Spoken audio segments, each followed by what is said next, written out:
Hey tribe, hope you're all doing well. Say, I got a question from a subscriber by name of Tyler Shepard. He runs an outstanding trauma first aid course over at Snafu Readiness. Look him up, and if you're in the area, sign up and take his courses. He knows his crap, and enough said. But anyways, he asked me a question or an observation. I'm on a signal group with him, and his observation was that it looks like I'm storing a disproportionate amount of food in comparison to the amount of water that I store. And I have a 275 gallon tote in my backyard inside a metal shed, keep the sunlight out, full of city water. Pro tip, city water's treated. You don't have to do anything to it. You put it in a container, keep it out of the sunlight so nothing grows in it, and it'll be fine 10, 20 years later.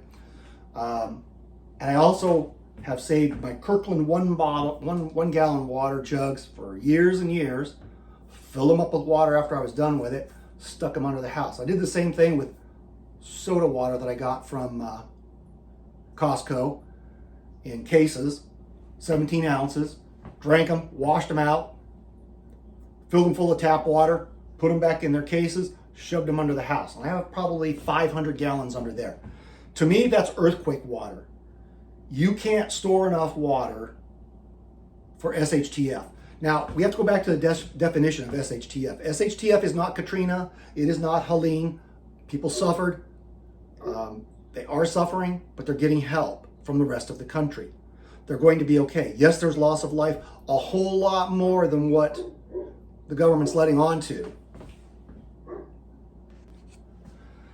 But it is not an SHTF situation. The reason being is, let's define it. To me, SHTF is a grand scale, and that means on a nationwide level, on a continent-wide level, or on a global level event that is long-lasting. We're talking a year or years, most likely years and years, and it is life-threatening, i.e. mass die-off. And your life is threatened by circumstances or people on an almost constant basis. That is SHTF. Everything else is just bad stuff happening, but that we can recover from. Even the Indonesian tsunami of a few years ago, where 250,000 people lost their lives. That's tragic. But it's not SHTF. It was a one-day event, and then resources came pouring in to help those people. In SHTF, no one's coming to help you. You are everything. Everything.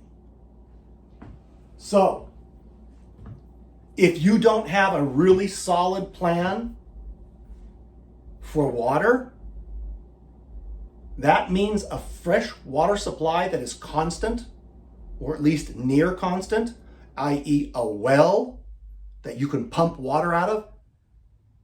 However you're going to do it, even if it's throwing a bucket down into a big hole and pulling it up just like they used to do, then you have failed, and you will probably die very, very quickly. So, storing water to me is not an option. It's for earthquakes. For long term, you've got to be able to dig a well in your backyard, or you've got to have a place that has a well and a plan to get the water out of that well, no matter how deep that well is. So, what about storing water? This is a 5-gallon bucket. And everybody says 1 to 6 gallons of water per day. I go like 5 gallons per day because you got to brush your teeth. You got to wash your hands because hygiene's a real thing. Dysentery will kill you really quickly, right? If you haven't stored up a bazillion rolls of toilet paper, what are you doing it with? Leaves? Okay. Rocks? Run out of rocks. Clean rocks, that is. How do you clean the rocks? Water, water, water, water. Water is volume. I go with 5 gallons a day. This is a 5-gallon container of water. How many of those can you store? And this is one day. This is 1 day's worth of food. This is 2 servings of granola, breakfast. 2 servings of lasagna and meat sauce, 2 servings of chicken and dumplings. You could probably live off of all 3 of these. 600, 440, 520. You're going to lose a little weight because that's not enough calories. But I can shove a whole bunch of these and smash them down into this 5-gallon container. And I could probably put 12 days worth of food in there. Maybe 2 weeks if I stand on it and really scrunch it down. Who cares what the consistency is? It's emergency food. But to store enough of these, do the math. Okay, you got a pool in your backyard. Or your neighbor does. Probably one of them does. Electricity goes out, the pump goes out. What happens when the pump goes out? Water becomes stagnant. What happens to stagnant water? It starts growing crap. You can throw some chlorine tablets in there, but it ain't moving around and the water's not moving around. You're going to stand there with a big paddle and stir it all day long? You're not going to do any good. Without that electric pump moving, that water's going to go bad fast. You got to have a way of purifying it. Can you put a tint over it and collect the water as it drips off? Sure you can. You got that stuff right now? Do you have a water plan? If not, guess what? You're dead. All your family is dead. Get a water plan together, even if it's going online and buying a hand well drill system, going to the California website and find out how deep your water table is, get enough pipe and enough supplies, and dig a hole in your backyard. Yeah, it's physical labor. But when things go sideways, if you don't have water, you are dead. So I have enough for about 2 months, maybe a little bit more at 5 gallons a day. If I stretch it, it can go farther.